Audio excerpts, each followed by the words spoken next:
Hey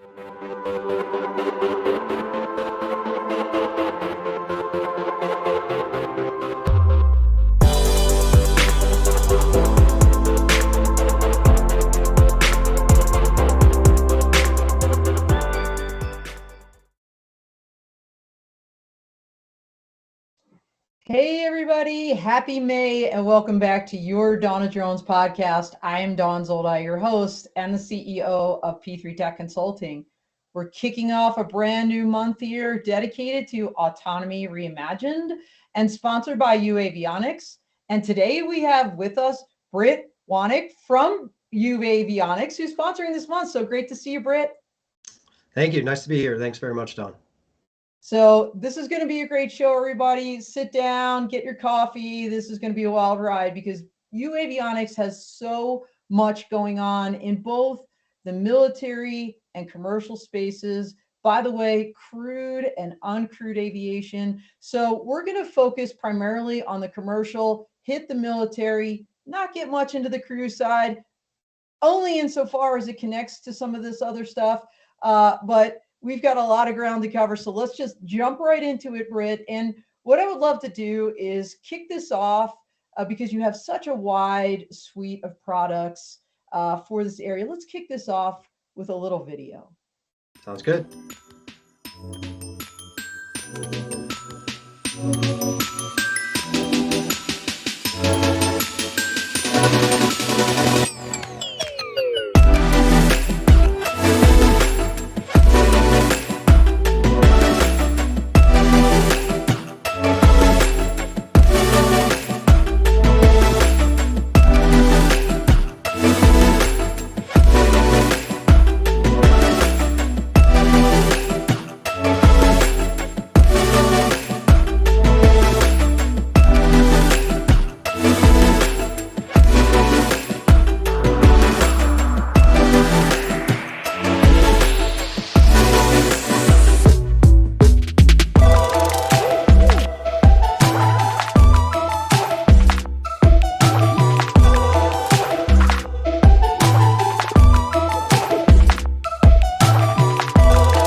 I told you uAvionix had a lot going on. So what I want to do, Brit, let's focus first on the commercial sector because you've had some recent offerings and I want to dive right into those. By the way, everybody, we are live. So just remember, I know you're out there to drop in the chat, tell us where you're from, ask Brit some questions, give us positive encouragement. We love all of that, you know, because uAvionix is all about safety. We just had the FAA Drone Safety Day, right, last Saturday. And one of the things you just put out is this thing called TruSky ADS-B spoofing detection. Tell us about this. Sure. So, TruSky really is kind of the culmination of a variety of technologies, but it's focused on being able to provide confidence back to the operator. And beyond visual line of sight operations, or even those that are close at hand, we have cooperative and uncooperative aircraft, and being able to have a full scope of the picture, understand the operating environment for the drone is very, very important. And what TruSky provides essentially is a level of confidence for that operator to know that the signal that's coming from that aircraft related to ADS-B is valid, right? It correlates to other data, and that it can be trusted. Right, and it can be used in planning for flight operations and doing any type of detect and avoid capability that is needed. And this is a gap that we have in the marketplace right now. So we're excited to be able to bring this in and make it a part of the SkyLine offering that we have. Well, we're going to talk more about SkyLine in a second, Britt, but when you think about it, spoofing is a huge issue, right? We're seeing that play out every single day in the Russian-Ukrainian war, right? On the battlefield, on the military side, but it doesn't take a great leap of imagination to understand that could happen right here in the homeland too. And so I love that you're thinking ahead and you've come out with this product that nobody else has come out with. but ADS-B is illegal for drone use, right? So in other words, for small drones, they're not supposed to be beaming, if you will, ADS-B out, but they might want to have ADS-B in, like you said, to see that cooperative and non-cooperative traffic. So why did you create TruSky? Like, what problem were you trying to solve? Yeah, so for a Part 107 operator, certainly ADS-B out is without authorization is prohibited, right? Yeah. And so there needs to be a way, though, for the operator to get as much information in as possible. And we have a great infrastructure here in the U.S. And globally, there's the capability to provide satellite-based ADS-B inputs, but the accuracy of those, right, is highly dependent upon those systems. And for a drone, which is a relatively small vehicle, in many cases small UAS, that accuracy matters, right? Yep. And feet matter instead of miles or meters in some cases.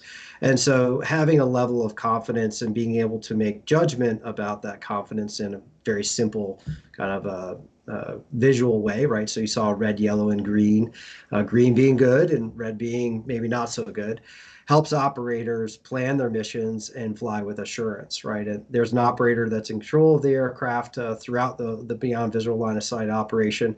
They're controlling the mission planner. And so by providing this additional information to them, they can make better decisions. And the whole goal here, ADS-B in has frequently become the requirement as a part of getting beyond visual line of sight approval. And this really augments that safety case and allows those that are applying for those waivers to stand behind the data that they receive, stand behind their safety case, and be able to operate in a manner that is befitting to the business. Well, that you just made the value proposition statement right there, Brit, because, as we know, no, like seriously, as we know right now, we're doing beyond visual line of sight in dribs and drabs, by waivers. There's no rule yet. We had the rulemaking a year ago. So to be able to have something like True Sky, am I saying this right? Yeah, TruSky, is key to be able to build that safety case to obtain those waivers. And from what I understand, and I'm sure you've been involved in obtaining some of those with companies, Britt, those are hard fought and hard won. I mean, it's not like you just like file a paper and you really have to prove that what you're doing, especially when you can't see the aircraft, that it is safe. And so, yeah, this adds just a whole nother layer. So this is part of a larger effort that you have, right? Called SkyLine UAS Beyond Visual Line of Sight, or BVLOS services.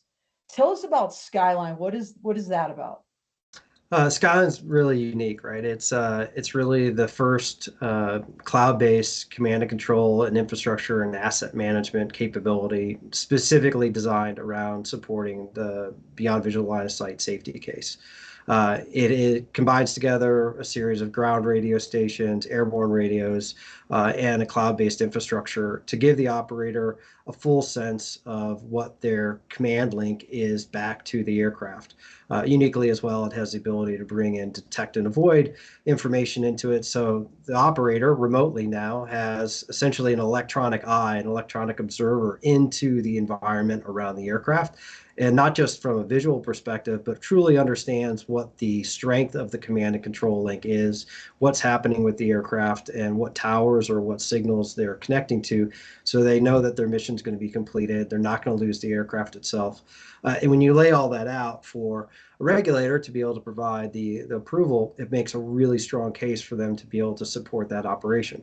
Each one of those is based on a set of risk factors, and SkyLine helps mitigate those risks and really build the case so that operators can do what they need to do, whether that's a linear inspection on a pipeline, power distribution lines, or even looking at volumes and the amount of mining coming out of a strip mine. Those all are opportunities for SkyLine to help improve operations and allow drones to be used where today it might be an expensive operation to use people or other types of aircraft. Yeah, well, not everybody has, the infrastructure to do something this complex, and you've provided it for them. So you've already kind of alluded to this, but I want to foot stomp it. What makes SkyLine so unique? One, I put it out before, right? In order to get to scalable beyond visual line of sight operations, there's, as you mentioned, a lot that has to go into place just for one. So when we looked at that problem, we said, well, how do we scale, right? And cloud-based, putting software into the cloud that allows us to combine things together is the first step in that, right? So it's something that we can provide as a service out to many. There's still hardware components, obviously, that go along with the aircraft and with the ground stations, but making those in a repeatable fashion that can be configured via that cloud just accelerates everybody. So no longer does a pipeline company or a power distribution company have to go about trying to build out their own, figure out the pieces, understand the radio frequencies and what works where and when and all that. We've done that hard work, right? We've figured it out, and frankly, we've gone out and got some waivers ourselves and helped others. So we bring all that institutional knowledge into play to actually make it happen for others. The other thing that is really important there is that we bring together kind of this background of aviation experience, certification, and really providing aviation grade capabilities. When you unpack that problem a little bit farther, right, you see essentially that the real key components are providing an assured network, command and control network that's assured. That means having both path diversity and frequency diversity, right? And those two things mean that I've got multiple radios, so I can talk to them over different frequencies, and I have multiple paths. So if one of them goes away, I've got a second that I can add. And the system uniquely can manage the fact that it makes a break before, or I'm sorry, a make before break connection. So you never lose control of that aircraft throughout the entire flight. Well, you mentioned path diversity, and so why is it important to be able to essentially have access to all three of these channels? I don't know if that's the right term, Brit, but like to have access to these modalities, if you will. Sure. So, there's a variety of different frequencies that can be utilized to communicate with the aircraft. ISM band, C band, which is in the protected aviation mode, LTE certainly works in many cases, and even satellite communications now via L band are something that we're looking at. So the issue is you might take off with the aircraft, and in the first few thousand feet, ISM works great. You go further out, and now you have LTE, but now you're out over a body of water, or you're going around a mountain, and all of a sudden the LTE signal isn't so great. I can walk down the street, and I might run into my own neighbor's backyard, right? So at that point, you need to be able to transition over to SATCOM. And what's unique here is that we can combine all those modalities, as you said, and make sure that at any one point in time we have the optimal connection, right? We can measure signal strength, we can measure how well the aircraft is communicating, and also look ahead. So, uniquely, each one of the radios is actually two radios, right? It's the one that's connected and the one that's looking to the next. And we do that break before make, so you never lose control. Awesome. And by the way, Britt, we've got Olga out there. She's saying good morning. Olga is one of our regulars, not only here on the Dawn of Drones, but on Clubhouse. And Tony Parker has a great question, so I'm going to ask it now because it's perfect. It's good. He says, good morning. Is SkyLine a downloadable app? It is not a downloadable app. It is a service, and certainly there's a interface associated with that service. There's also a set of APIs behind it. The entire system is built on a REST-based architecture, so you can pull that data into and integrate with existing UTMs and other services that are out there. Right? We recognize that interoperability in this market is going to be a key factor. There are many different manufacturers, many different types of services that exist. So while we want to be able to provide you with a means to be able to operate out of the box, essentially, we also recognize the importance of integration. Aha. So I'm going to jump on Tony's question and add a follow on then. So when you say it's basically as a service, is this like a subscription model? Or if I was Tony and I wanted to participate in SkyLine, even though it's not a downloadable app, how would I do that as a practical matter? Certainly. So, we engage with each company that's interested in it because they all have varying operating requirements, right? This is definitely, certainly, each enterprise has their own requirements of where they're going to fly and how, and will help configure the system. So as I mentioned, there are obviously hardware components and software components related to the ground stations and the aircraft themselves. there needs to be an understanding of the environment that you're operating in, and then ultimately we help you stand that up. From there, depending upon the sophistication of the enterprise, they may have their own whole network operations center that they're utilizing, in which case SkyLine would just be integrated into a part of those standard operations. They may have never flown a beyond visual line of sight operation before, and we may need to provide additional support in the form of procedures or processes. We are essentially experts in that field, having done this thousands of times. The operators that we have flying have vast knowledge of it and can help out in that way. So it really depends on what the need of the enterprise is. And then we tailor that service to meet them, and we maintain it for you. We maintain the hardware and the equipment in a way that keeps the system operating, and that's a part of that service essentially that we provide.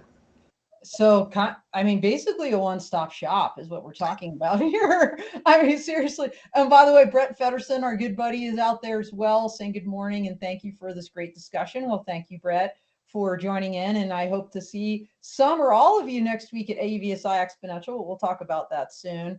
So let's talk about some of the partners that you have, Britt, because you've, as you said, thousands of successful beyond visual line of sight flights with the system, and with a lot of different companies and organizations within the FAA's Beyond program and outside of it. So why don't you maybe just give us a couple highlights? Sure. So very happy to mention, I'll start off with the Choctaw Nation of Oklahoma. They are one of the Beyond sites, and they've been fantastic partners for us. Most recently, they received a Beyond Visual Line of Sight approval from the FAA utilizing SkyLine. And they've really been great to embrace, and they have a fantastic site that we can operate down there and allow others to come in and operate. What's unique there too is that they do have ground-based radar capabilities. So as I mentioned earlier, that detect and avoid input is available, and we look forward to working with them, kind of moving forward as a good test ground and a way to be able to showcase the capabilities and how they can be integrated with other products. I want to jump in for 1 second and brag on the Choctaw Nation of Oklahoma, because I love them. And Britt, I don't know if you know this, but I visited them at their Daisy Ranch in, I'm going to say, at the end of June, as part of a PBS special that I'm filming with the Wings Over the Rockies. Yes, Air and Space Museum. So super exciting. It's going to come out in the fall. But you're exactly right. And everybody, I just wrote an article that's coming out in Inside Unmanned Systems magazine. In fact, it's live already, so it's on my website. And if you're coming to AVSI Exponential, I know Inside Unmanned's going to have a big stack of hard copies, so grab one. But James Grimsley from Choctaw talks about what they're doing with Beyond Visual Line of Sight and their vision for the future, which is pretty aggressive, honestly. They're looking to get that whole entire ranch to be beyond visual line of sight by the end of 2024, and then to have a corridor between their area and Dallas, Fort Worth, over the next several years. So I'm so excited that you're working with them. I've seen these radars in person. I know exactly what you're talking about. Super cool. And I'm glad you're there. So, but you're not just in Oklahoma, you are in North Dakota too. That's right. Yeah, we are fortunate to work with Vantis Network up in North Dakota and Talus, and we've used that site for quite some time. Flew our own aircraft up there, so you saw that a little bit earlier in the video. The Rapace that we have, and certainly that's been another great place for us to be able to test out a variety of different things. Right, the environment that we operate in definitely brings winter, right, and yeah. In North Dakota is a great test for some of the aviation grade hardware that we have. And they've been very good about bringing in other partners and allowing us to demonstrate the capabilities that we have there, really to help solidify proving that safety case and creating a repeatable model for others to be able to do that. And, Vantis is a great example of creating that infrastructure that frankly is going to be needed throughout the U.S. for us to be able to, and worldwide, for us to be able to take advantage of what we expect to get from UAS and drone operations, whether that's, delivering Amazon packages on demand or, delivering medical supplies for much needed disaster relief. It really, those types of command and control architectures that exist up there are going to be important for us to be able to achieve those outcomes. Yeah, I've been up there a couple times too, and Grand Sky and the big MNOC, the Mission and Network Operations Center they have there. doing a whole bunch of things, and it's just incredible. When you talk about C2 or command and control and surveillance, I mean, so critical, Brit, right, to be on visual line of sight. And what you are doing, I almost want to call it C2 and surveillance on the go, right? Because I think, no, seriously, no, I just made that up. It's because so Good. many I like people, it. Hey. it is. It's like, I'll take that to go, please. I'll call you Avionics, sort of DoorDash. I'll call you Avionics, because like people think they right now have to go to these test sites, and I love the test sites, or that's a technical term, so they're not all test sites. Some of these R&D focused locations like Beyond and others, right, that are involved in Beyond and others. But like you said, for real world, scalable, repeatable operations, we need to kind of get outside of that and do it right in urban environments, whether for drone delivery or you name the application on the commercial side. And you've created both the hardware and the digital infrastructure to do that. So I think that is going to be critical for this industry. You've created an entire ecosystem, Britt. I think we have a really cool picture to show a little bit of what we're talking about. So tell us about this entire ecosystem. Sure. So, I've mentioned it a couple of times. I guess that let's just focus on the aircraft for a minute, right? So there's the airborne radio systems, but it even goes beyond that, right? There's the GPS.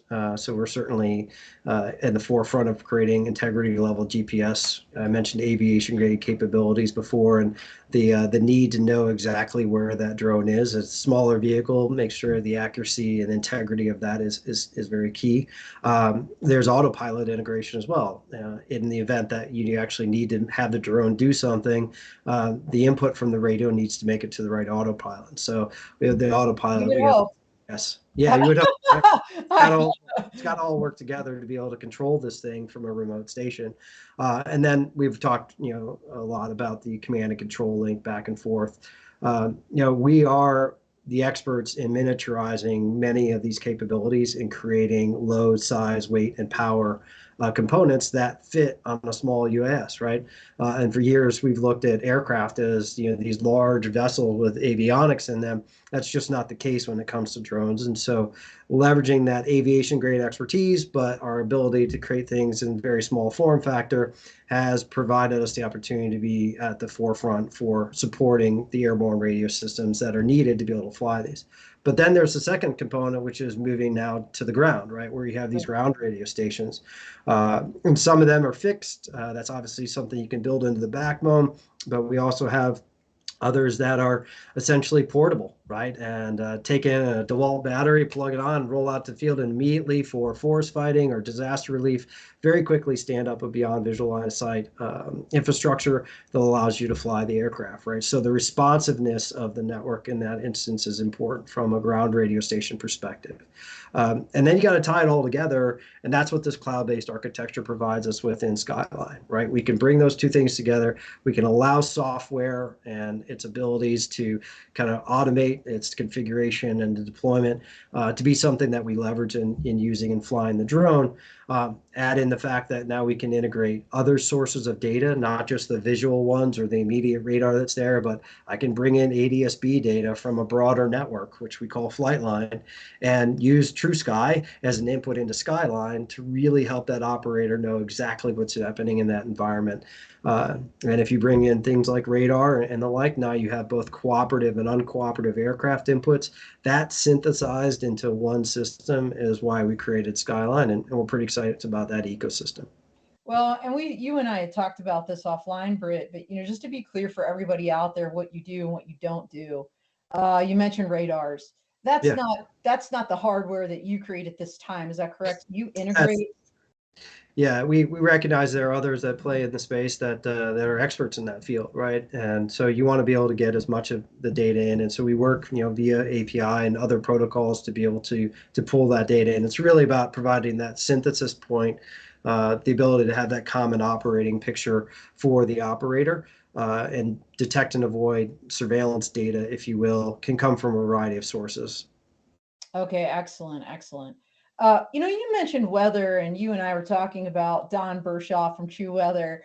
Yeah. Can you integrate all of those weather sensors he's putting out too? Is that something that you're looking to do?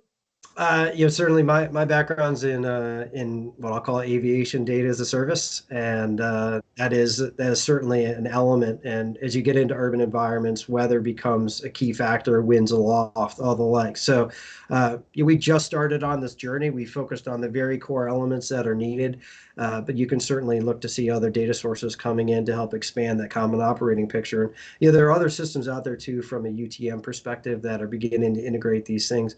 You have to create that virtual cockpit, if you will, and that's one step in that process. And I don't want to gloss over this because you just kind of in passing mentioned, oh, by the way, we do GPS stuff too. Can you, before we move on to some other the military products, tell us about your TSO approved GPS systems? Sure. So TruFix is just that, right? It's gone through the TSO process, and essentially we've worked through the details of understanding how to employ the software and hardware in a way that gives you a very high integrity GPS signal, right? And that's very much what's needed in order to be able to accurately control the drone.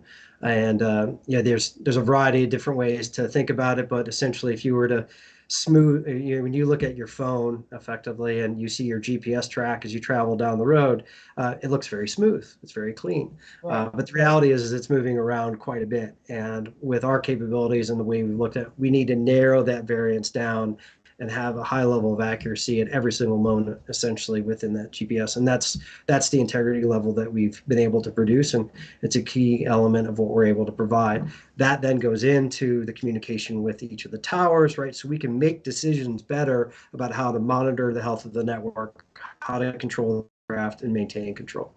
Okay, excellent, excellent. And by the way, Brett Fedderson has a great question because when you think about safety of the national airspace system, right? You can't forget there's just going to be that, as you, I think you called it the non-cooperative people, and not in almost the literal sense of the word, right? And I'm not just talking about maybe a crop duster that doesn't have to be squawking or have ADS-B out. I'm talking about the clueless, the careless, the criminal, and of course, we're seeing the combatants on those battlefields. Have you considered integrating counter UAS capabilities into this ecosystem? Yeah, I think we see that they certainly are at the various locations that we are, but that's counter UAS is going to be something that I think is specific to each of the types of operations that you have. Yeah, true. We're going to remain open to be able to bring that data in. And that's going to be a unique use case that you would have to interact with, but I'm not ruling it out. I wouldn't say that I know anything specific that's happening quite right at this moment. I'm taking the very optimistic picture that we want to scale BV loss operations and not counter them at this point. But that element of operating and that element of safety that's needed is certainly a core way that we build trust within the community for continued operations, right? It's an important part of what we're trying to do and communicate. Well, and frankly, having a counter UAS integration doesn't mean you're counter BV loss, right? It's counter the knuckleheads out there that aren't following the rules in some way to make sure that path, because when you can't see it, you got to make sure there's no knuckleheads in the way, Yep. that somehow that is a tech. We're going to talk about remote ID here towards the We end, are. Brett Yes. Pedersen. So hang in there, just that's a teaser for later. But I want to transition to the military products because you've got so much going on there. You've made such a brand name for yourself on the DoD side of the house, as so often companies do, prove out concepts many times on the military side that then can transition over to the commercial side. One of those is almost like detect and avoid, but what the military calls identify friend or foe, or IFF. Tell us about, number one, for those that don't know what that is, what is IFF? Yeah. So, well, we'll take a step back for a moment and just go to, crewed aircraft where this all kind of began. And, if you look way back, right, there are markings on aircraft so you could identify who they are, right? And when Sure. you saw another aircraft, you might see a red tail and well know that, hey, that's my friend over there. I'm safe in the skies. as things have progressed over the years, we had to come up with an electronic means of being able to achieve that. And that situation was great when you had your force and one opposing force. But over time, we've developed a set of allies. And so now you have an entire different ecosystem that is flying a variety of different aircraft and maybe even the same aircraft as the enemy. So, how do you electronically know that that aircraft there is actually on your side or on the enemy's side? And so there's an entire group of people that spend a lot of time making sure that identification, friend or foe technologies are communicated and are implemented in the technologies that we have. And there's essentially a transponder on the aircraft that responds to an interrogation. It's encrypted, and if it's decrypted appropriately, then you know that you're a friend. And obviously, you don't want that to be intercepted by the enemy because then they could pretend to be friendly, and that might not go so well. Right. So that's been going on for years within the crewed aviation space. There were a number of transponders that were created, but they were built with that kind of crewed aviation aspect, right? Large Big. F-15s, F-16s, big things, right? And now fast forward and enter small UAS or UAS into the marketplace. Well, they could be enemy or they could be friendly.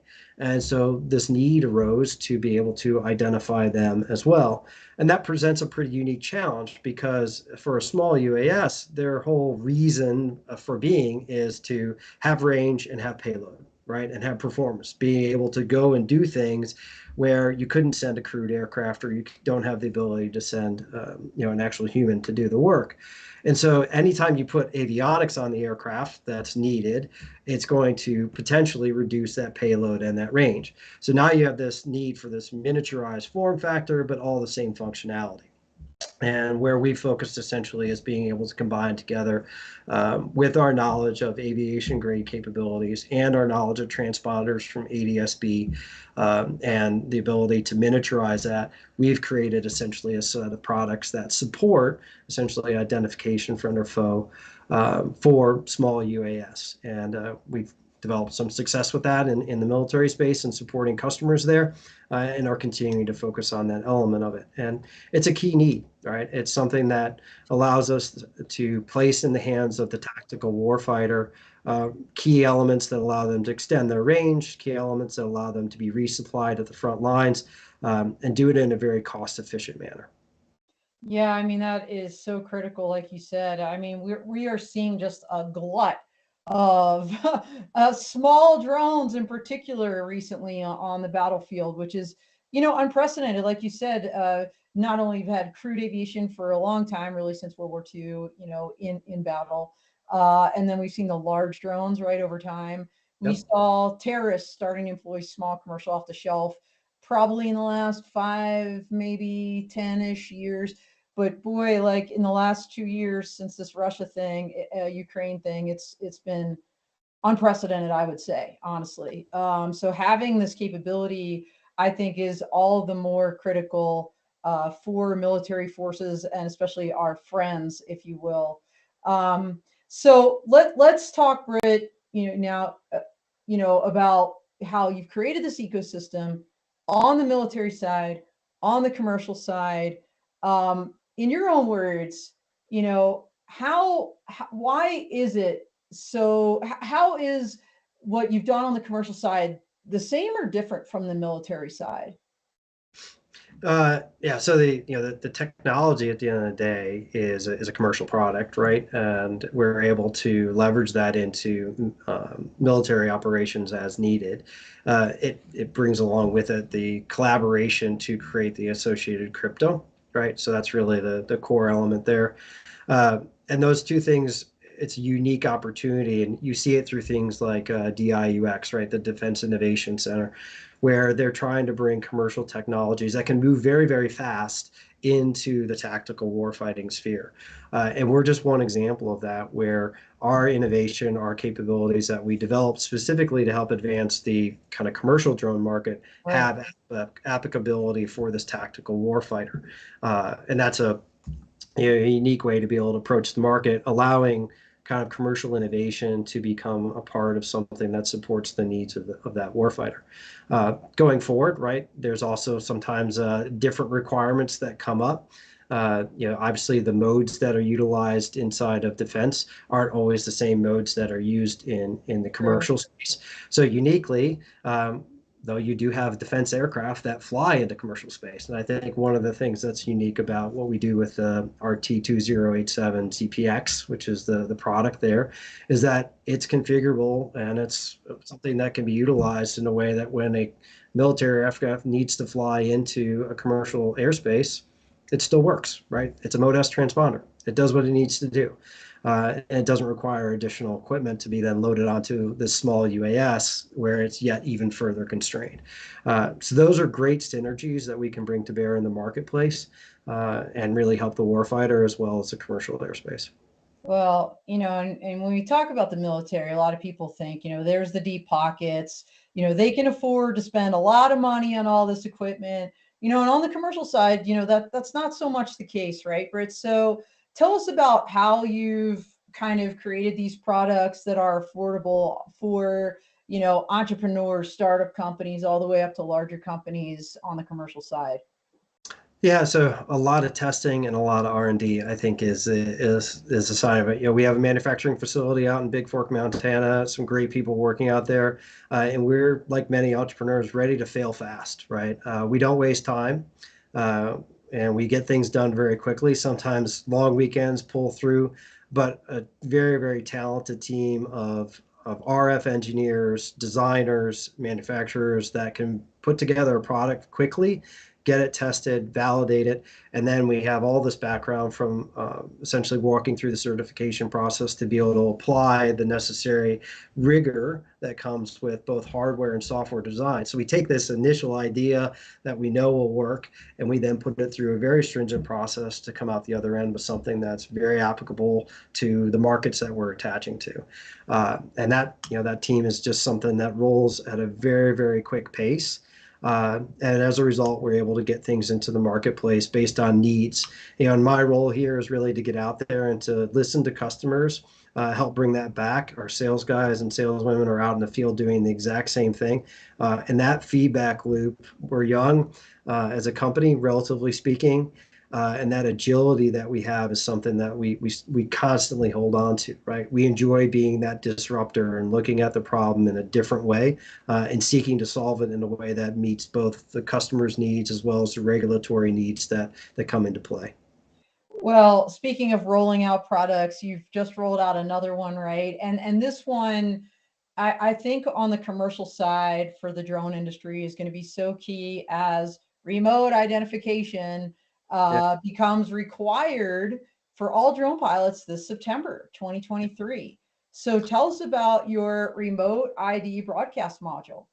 Yeah, so Ping RID is the module itself, right? And we looked at this problem pretty hard. Obviously, it's got a very specific set of requirements it's attempting to meet, right? And being able to retrofit essentially on an existing drone. So there's three ways to be able to meet the requirements from a remote ID perspective here in the United States as of September. One is, standard remote ID, which many of the OEMs, the original equipment manufacturers, are putting into play now. So that's enabled as a part of the aircraft that you achieve. But if you have an existing aircraft, a remote ID module or broadcast module, such as Ping RID, allows you to very quickly meet the requirement.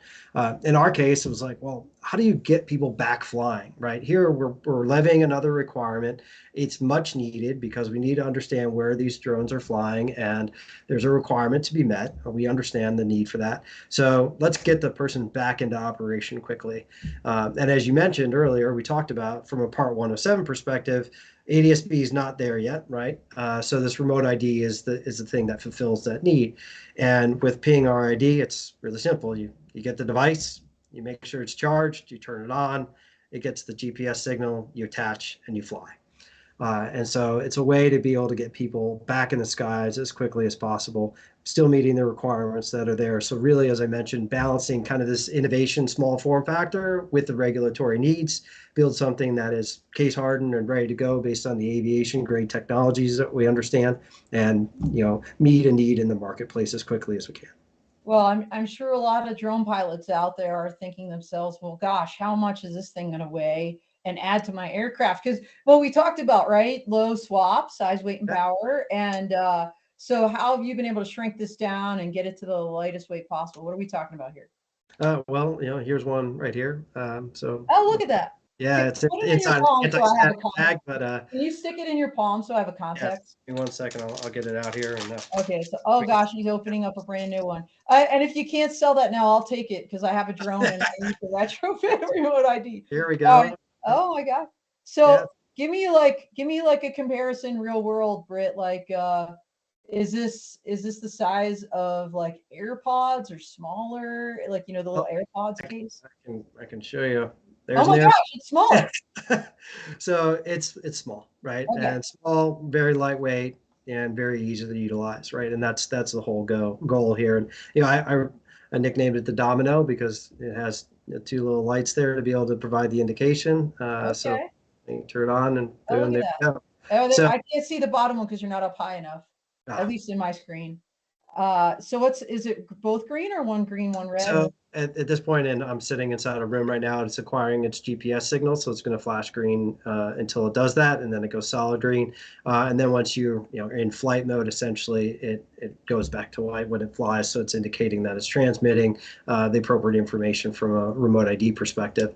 The other light is the charge light, which is a USB charger. And how long does the battery last? More than 2 hours in flight, right? So Wow. it's capable to suffice for the majority of missions that are out there, especially for the commercial partners that are flying, doing the surveys over a home or a golf course or the like. In most cases, it's going to well outlast the battery on the drone. Well, I'm going to very selfishly ask, where can I get one? Seriously, because I haven't seen too many remote ID broadcast modules, and I do have a drone that I need to stick one of these things on by September. So, like, do I get this on your website? Are people are some resellers like selling these right now? Right now, they're available on our website. And if you stand by for today as well, there might just be a discount coming your way. You mentioned drone Ooh. safety was launched on Saturday. I'm sure that everyone was paying attention on Saturday, but we're heading into AUVSI. And so we're going to help extend the fun of Drone Safety Day a little bit here with a special related to the Ping RID. So stand by for that, but definitely pick them up on our website. That's the fastest way to be able to get them, or you can DM me directly and I'll make sure you get to the appropriate person to be able to get you one. Awesome. Well, we got Keith. Hopefully, I won't butcher your name here, Keith. Keith Kanzaki saying, any idea the cost of the RID unit? Yeah, $299. Okay, but we're getting a discount. Yes, yeah. Okay, so keep your, and how does it attach? Tony Parker wants to know, how does it physically attach? A little piece of 3M tape, which most of us commonly refer to as Velcro. But Okay. it's the 3M lock tape, so it's very secure and allows you to position it on the drone in a way that one provides its necessary view to the satellite, so it can acquire its GPS connection, but also you can move it from drone to drone. There are requirements that really is that you need to register a serial number through the FAA. Yeah. You as an operator can do that, but we recognize that you're going to have this device maybe longer than you have your drone, or may have multiple drones. So we make it such that we can configure it to move between each. There is a version that will be coming out here as well that supports radio-controlled aircraft, which do fall under the same remote ID requirement, and that will be a device that doesn't have the battery integrated with it. It will be able to be powered from the aircraft itself, presumably via servo. To make it even lighter weight so they can fly fast. Yeah, it'll be lighter. I know that was part of the lawsuit. Like, hey, you guys are killing our joy, everything. Like, so, by the way, Zach Werblow is saying, great conversation, Brit. So great conversation, Brit. Thank you. I knew this time would fly. Like, we are 2 minutes out, which is insane, but I think we've covered a lot of ground. I guess no pun intended on that one, because when you're flying, you usually do. So tell me, you just alluded to this cool newer Ping RID, smaller for these other drones. Is there anything else you're able to give us on the show, like anything you can expect coming out in the next year, like a kind of on the plate?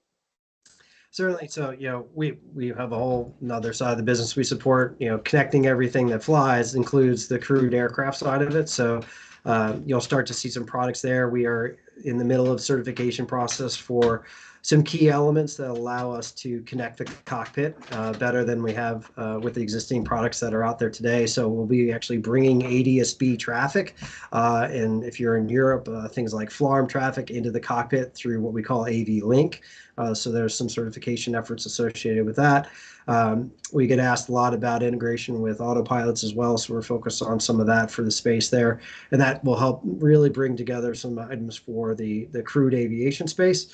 And then as we continue to advance in the uncrewed space and the defense space with related to UAS, right, you'll see the expansion of our SkyLine capabilities, right? And I alluded to a little bit earlier about our work with satellite communications.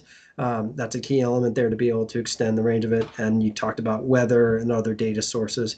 I think you can start to see those things become very important as we build out that ecosystem through our partners. Awesome. We are like at time, and Keith had a question: how much does the Ping already weigh? And I think we talked about it, but we didn't. It's only 21 grams. Is that right? I wouldn't ask you to quote me on that. It's on your little flyer, so I'm reading off of that. So Yeah, I'm just throwing that out there. But Keith, come and visit. That's kind of one of the last things I wanted to say, Brit, as we wrap up. Visit Brit at AUVSI Exponential in Denver next week. Come join us. Brit, where can they find you there? So we'll be there in Forest. We have a booth at booth number 2720, 2720, kind of right in the middle of the show. So great location, and happy to see everybody. We'll have all of the products I talked about today will be on display. You'll also see there'll be a big tower with some of the antennas on it. So hopefully that will provide a nice little landmark for you. And our red, black, and gray colors are always stand out as well. So look forward to seeing everybody at AUVSI next week. It should be a great show, and we're looking forward to bringing the team together there and meeting everyone. Meet you in person, because I'll see you there too. Everybody, real quick, I know we're 1 minute over, but also join Brit next week. We're doing a special full crew live cast next Tuesday, May 9th from 10:30, a little bit of different time, 10:30 a.m. to about noon, live from the show floor. Brit is going to be one of several people that we're going to be talking to, so make sure you join us there, and I'll get to meet him in person for the first time, so that's really exciting. And let's see what else. That's all she wrote. By the way, if you haven't also signed up for my Law Tech Connect workshop on Monday, do that. We only have 25 seats left. They're going fast. We are almost at max capacity. It's going to be spectacular. If you care about the laws and regulations in the space, multi-domain, join us. You can find that on the AUVSI website. Any closing comments, Brit? Just thank you for everyone joining, right? This is a topic that's near and dear to our heart. We're really excited about being able to put together a service that is something that will really help scale beyond visual line of sight, right? And that's a key focus this year, and excited to be kind of leading the effort there. So thanks for joining. All right, very good. Reimagining autonomy through all these products. Thank you so much. We are out here.